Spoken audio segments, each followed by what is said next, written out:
10년 전에 제가 중학생 때 겪은 일입니다. 10년 전 이맘때쯤이었을 거예요. 부산에서 살다가 천안 신당동에 있던 어떤 아파트로 이사를 오게 되었는데, 부산에 바퀴벌레 득실거리던 오래된 빌라에서 벗어나서 깔끔한 아파트로 옮기게 되어서 많이 들떠 있었습니다. 무엇보다 바퀴벌레에서 해방된 것이 가장 기뻤어요. 아파트의 위치는 4차선 도로에서 우측 샛길로 800m가량 빠지면 논밭 한가운데에 있었고, 총 4동에 각 동마다 23층까지 있는 복도식 아파트였습니다. 지금은 동수는 기억나지 않지만 호수는 410호로 복도 끝이었어요. 집 구조는 현관을 중심으로 좌측에 제 방, 우측으로 누나방, 복도를 지나치면 좌측으로 거실, 우측으로 응접실, 정면으로 안방, 응접실 끝부분에 욕실이 있었습니다. 아파트로 이사와서 며칠 되지 않았을 거예요. 당시 중학생이었던 저는 학교 후에 조금 놀다가 집에 오면 6시 정도였고, 어머니와 아버지는 일이 끝나고 8시쯤에, 누나는 고등학생이어서 밤 10시가 넘어서야 집에 돌아왔습니다. 집에 도착해서 현관문 앞에 섰는데 집안에서 인기척이 나는 거예요. 사람들 말소리가 웅얼웅얼 들리는가 하면 방문 열고 닫는 소리랑 발자국 소리가 들려서 저는 부모님이 오늘은 일찍 돌아오셨구나 하는 생각에 열쇠를 찾았습니다. 그날따라 열쇠가 어디 있는지 주머니를 다 털어도 안 보였어요.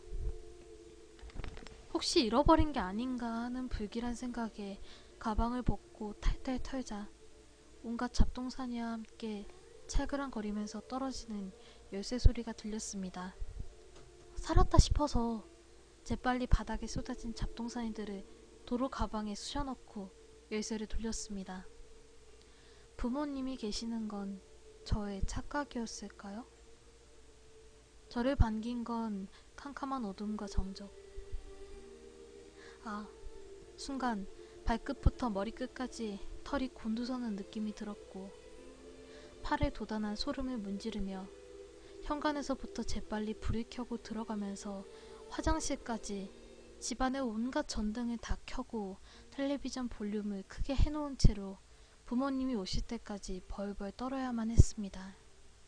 그 뒤로도 종종 집에 들어가기 전에 인기척을 느꼈지만 실제로는 아무도 없는 상황을 겪었고, 나중엔 인기척을 일부러 무시하고 저쪽에서 집에 들어가기 전에 큰 소리로 노래를 부르면서 집에 나 혼자 있다는 걸 애써서 인지하려고 했습니다. 그러던 어느 날 8월쯤에서 에어컨이 없던 때라서 무척이나 더웠던 여름 밤이었어요.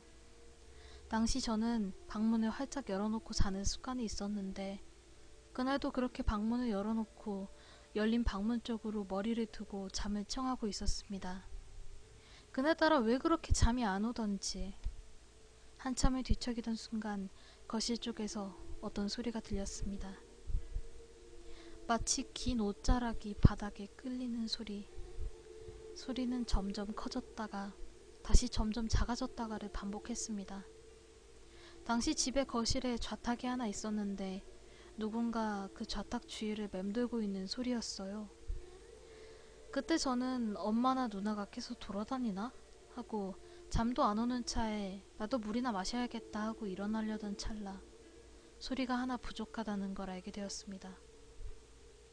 옷자락 끌리는 소리와 같이 나야 될 그 소리. 여름에 장판 바닥 밟으면 쩍쩍하고 나는 소리 있죠? 밤에 잘 시간에 양말을 신고 있었을 린 없으니까 그때부터 엉거주춤 일어나려던 자세 그대로 굳어버렸습니다. 소리는 계속 들리지, 방문은 활짝 열려있지, 순간 더위가 싹 날아갔어요. 그대로 아주 천천히 자세를 되돌리고 발치에 팽개쳐져 있던 이불을 조금씩 끌어당겨서 머리 끝까지 뒤집어 쓴 채로 귀를 틀어막고 밤을 지새우다시피 했습니다. 아침에 일어나자마자 어머니와 누나에게 물었지만 밤중에 돌아다닌 사람은 아무도 없었답니다. 그날 아침 저는 그때까지 있었던 일을 부모님께 이야기했습니다. 잠시 묵묵히 계시던 어머니가 꺼낸 말씀은 또다시 저를 공포에 떨게 만들었습니다. 어머니께서 주무실 때 거의 항상 비슷한 악몽을 꾸시는데 꿈에 어머니와 아버지가 자고 있으면 누군가 안방문을 열고 들어오려고 하더랍니다. 한 사람이 아니고 여러 사람이 문을 열고 들어오려고 하자 어머니는 들여보내면 큰일 나겠다 하는 생각에 온몸으로 문을 미면서 비집고 들어오려는 사람들을 밀쳐내면서 사투를 벌이신다는 거예요. 그러다 보니까 잠꼬대로 욕도 하시고 휘두르는 팔에 아버지가 맞아서 깨어나시는 경우도 많다고 하시더군요. 하지만 그 이야기는 결국 아버지의 몸이 허약해서 그렇지 라는 말 한마디에 일축되고 말았습니다. 이런저런 일이 자주 있었지만 이사 온 지 얼마 안 되어서 융자도 남아있던 터라서 무시하고 살기로 했습니다. 그러던 어느 날인가 제 생애 처음이자 마지막으로 가위에 눌렸어요. 제가 보통 잠을 자면 똑바로 누워서 천장을 보고는 절대로 못 잡니다. 반드시 옆으로 돌아 누워야 잠을 잘 수 있었는데 한밤중에 눈을 떠보니까 대자로 양팔과 다리를 벌리고 천장을 바라보고 있었어요. 눈을 뜨고 멍하니 좀 있으니까 몸이 안 움직인다는 것을 알게 되었습니다. 아, 이게 가위구나 하는 생각을 하면서 이리저리 용을 써봤지만 소용이 없었고 그렇게 한참을 씨름하다가 문득 시야 왼쪽 한켠의 의자가 눈에 들어왔습니다. 컴퓨터 책상의 회전의자. 그 회전의자가 살짝 빠져나와서 제 쪽으로 정확하게 돌려져 있었습니다. 누군가 앉아서 바라보고 있을 때만 나오는 위치와 각도였어요. 저는 의자가 그렇게 무서운 건 줄은 그때 처음 알았습니다.